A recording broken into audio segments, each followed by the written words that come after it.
Hotel Jio drama بڑے بھیا بن چکا ہے بہت ہی زیادہ انٹرسٹنگ۔ محوی جو ہوتی ہیں وہ شعیب کے منہ پہ تھپڑ لگا دیتی ہیں کیونکہ وہ اس کے ساتھ بدتمیزی کرتا ہے، وہ جان بوجھ کے اس کے ساتھ اٹیچ ہونے کی کوشش کر رہا ہوتا ہے اور وہ گھٹیا اس کے ساتھ مذاق کرتا ہے، جس کی وجہ سے وہ اس کو تھپڑ لگا دیتی ہے۔ جبکہ شعیب کی جو وائف ہوتی ہے، کبیر کی بہن، وہ سب کچھ اپنی آنکھوں سے دیکھتی ہے لیکن پھر بھی وہ اپنے شوہر کا ہی ساتھ دیتی ہے کیونکہ اس کو اچھے سے اندازہ ہوتا ہے کہ اگر میں نے اپنے شوہر کا ساتھ نہ دیا تو وہ مجھے چھوڑ دے گا اور پھر میں کہیں کے نہیں رہوں گی اور مجھ سے میری بیٹی بھی چھین لے گا۔ اس کو بس اسی بات کا خوف ہوتا ہے اور وہ جو ہے وہ جھوٹ بول دیتی ہے، جس کی وجہ سے کبیر جو ہے وہ مہوش کے اوپر الزام لگا دیتا ہے۔ اس کو ایسے لگتا ہے کہ جیسے مہوش نے ہی غلط کیا ہے۔ اس بار وہ مہوش کو کہتا ہے کہ تم جو ہے وہ شعیب سے معافی مانگو۔ اس پر وہ کہتی ہے کہ میں معافی نہیں مانگوں گی، جب میری کوئی غلطی ہی نہیں تو میں معافی کیوں مانگوں۔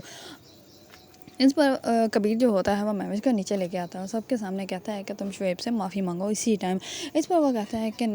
مہوش جو ہوتی ہے وہ کبیر کو بہت زیادہ غصے سے دیکھتی ہے اور دیکھتے ہوئے وہ اپنے کمرے میں چلی جاتی ہے۔ اس پر کبیر آتا ہے روم میں اور اس کو کہتا ہے کہ اگر تمہاری وجہ سے میری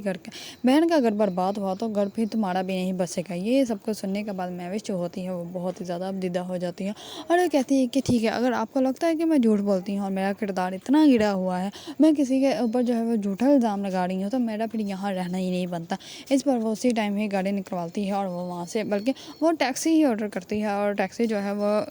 اس میں بیٹھ کر وہ چلی جاتی ہے گھر سیدھا ہی۔ اس پر وہ بہت زیادہ ابدیدہ ہوتی ہے کیونکہ اس کو لگتا تھا کہ کبیر جو ہے وہ تو اس کا ساتھ دے کر رہے گا، لیکن کبیر جو ہے وہ اس کا ساتھ نہیں دیتا۔ وہ اپنی بہن کی طرف سٹینڈ ہو جاتا ہے۔ اس کو ایسا لگتا ہے کہ میری بہن جو ہے وہ سچ بول رہی ہے کیونکہ اس کی بہن جو ہے وہ صرف اپنا گھر بسانے کے لیے جو ہے وہ شعیب کی اس بغیرتی حرکت کو جو ہے اس نے اتنی گندی حرکت کی، وہ بھی اپنی بھابھی کے ساتھ، اس کو چھپانے کے لیے وہ جھوٹ بول دیتی ہے، جبکہ اس کو اچھے سے آگے جا کے احساس ہو جائے گا کہ اس نے اپنے شوہر کا جو ہے یہ گٹھیا روپ چھپانے کے لیے جو جھوٹ بولا تھا وہ اس نے غلط کیا تھا، کیونکہ اس نے اپنا گھر بچانے کے لیے اپنے بھائی کا جو ہے وہ گھر تباہ برباد کر دیا۔ اگر آپ لوگوں کو ڈرامہ بڑے بھیا پسند ہے اور اس کے بارے میں نیو اپڈیٹ جاننا چاہتے ہیں تو میرے چینل کو لائک، کمنٹ اینڈ سبسکرائب کرنا مت بھولیے گا۔